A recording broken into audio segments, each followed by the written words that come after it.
Hello everyone, स्वागत है आपका इस यूट्यूब चैनल में।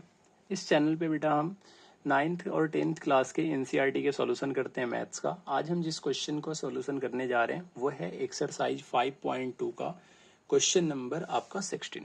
ठीक है, क्वेश्चन क्या बोल रहे हैं बेटा, पहले क्वेश्चन को ध्यान से पढ़ लेते हैं, फिर इसमें आगे बढ़ेंगे, क्या करना है वो देखेंगे। क्वेश्चन बोल रहे हैं डिटरमाइन द एपी, एक एपी आपको निकालना है हुज थर्ड टर्म इज 16, जिसका थर्ड टर्म कितना दे रखा है, 16 दे रखा है। ठीक है, अभी तक आपने इतना क्वेश्चन, अगर आप 16 पे पहुंच चुके हो, उम्मीद करता हूं अगर आप वीडियो देख रहे हो तो 16 पे आप आ चुके हो, इसका मतलब आपने पहले वाले क्वेश्चन कर रखे हैं। जो आप पहले वाले क्वेश्चन कर रखे हैं तो आपको इतना तो पता होगा कि बेटा थर्ड टर्म का मतलब होता है A3, और A3 का वैल्यू कितना दे रखा है, A3 का आपका वैल्यू दे रखा है 16। यहां तक समझ में आ रहा है कि A3 का वैल्यू दे रखा है हमारा 16। ये समझ रहे हो आप कि A3 का वैल्यू कितना दे रखा है हमारा 16। And seventh term exceed the fifth term by 12। Seventh term जो है वो फिफ्थ टर्म से कितना ज्यादा है, 12 ज्यादा है। मतलब इसका जो सेवंथ टर्म है, सेवंथ टर्म को हम क्या लिखते हैं, A7। ये जो सेवंथ टर्म है वो उसके फिफ्थ टर्म से 12 ज्यादा है। फिफ्थ टर्म का मतलब क्या होता है, A5, और वो A5 से कितना ज्यादा है, 12 ज्यादा है। ठीक है, आप लिख देना let the first term is A and the common difference is equal to D, फिर अकॉर्डिंग टू क्वेश्चन लेके ऐसे सॉल्व करना। बेटा देखो, जब भी इस तरीके के क्वेश्चन है, मैंने आपको पहले भी बताया है वीडियो में, आप दो इक्वेशन लेट कर लिया करो। कैसे लेट करोगे, आप A3 को क्या लिख सकते हो जरा मुझे बताओ। A3 को आप लिख सकते हो A प्लस 2D, है ना, एक माइनस करके D मल्टीप्लाई करते हैं, यही सिखाया मैंने आपको। तो ये कितना हो जाएगा, A plus 2D is equal to 16। इसको जब आप सॉल्व करोगे तो ये हो जाएगा A7 को आप लिख सकते हो A plus 6D is equal to A5 को लिख सकते हो आप A प्लस 4D प्लस 12। यहां तक समझ में आ रहा है।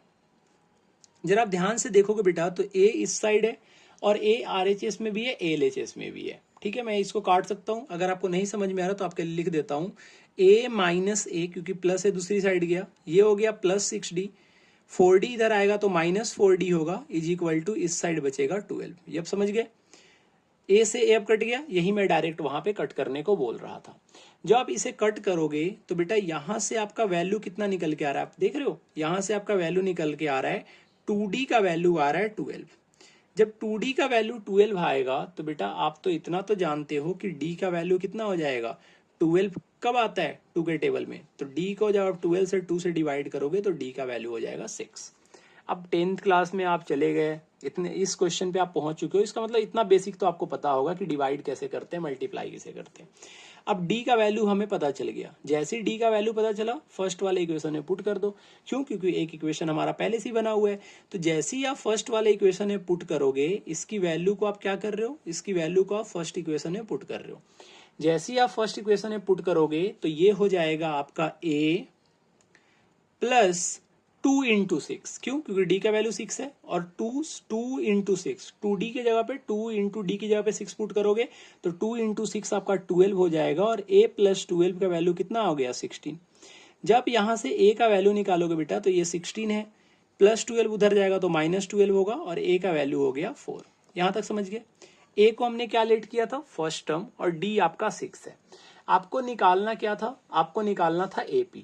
AP निकालने के लिए हम क्या करते हैं, AP निकालने के लिए पहला टर्म हम सबसे पहले लिखते हैं, तो आपका AP कितना हो जाएगा, आप यहाँ पे लिख देना AP इज इक्वल टू, क्या हो गया पहला टर्म आपका 4। सेकेंड टर्म के लिए आप A में D को ऐड करते हो, D आपका कितना है 6, तो A में जब 6 को ऐड करोगे तो अगला टर्म आपका कितना बन जाएगा 10। समझ रहे हो आप या नहीं समझ में आ रहा है। फिर थर्ड टर्म निकालने के लिए क्या करोगे, आप सेकेंड टर्म में D को प्लस कर दो, यही तो होता है हमारा कंसेप्ट। तो 10 में जब 6 को प्लस करोगे तो कितना आ जाएगा 16। फिर आगे आपको करना है, आगे और टर्म निकालने हैं तो 6 को और प्लस कर दो 22, और ऐसे ही करके हमारा टर्म आगे बढ़ता रहेगा। समझ में आ रहा है बेटा सॉल्यूशन, है ना। तो ये आपका आंसर हो गया कि AP आपका होगा 4, 10, 16, 16, 12। ठीक है बेटा, उम्मीद करते हैं आपको ये सॉल्यूशन समझ में आया होगा, काफी आसान तरीके से समझ में आ गया। थोड़ा सा आप लिख लेना बस कि let the first term is equal to A and common difference is equal to D। ठीक है, अगर आपको सॉल्यूशन समझ में आ रहा है तो बेटा वीडियो को लाइक कर देना, चैनल को सब्सक्राइब कर देना और दोस्तों में शेयर कर देना, और चैनल पे नए हो तो बेटा सब्सक्राइब जरूर कर लेना। ठीक है, क्योंकि आने वाले सभी चैप्टर के आपको ऐसे ही सॉल्यूशन यहाँ पे मिलते रहेंगे। मिलते हैं आपसे नेक्स्ट वीडियो में, till then tata bye bye.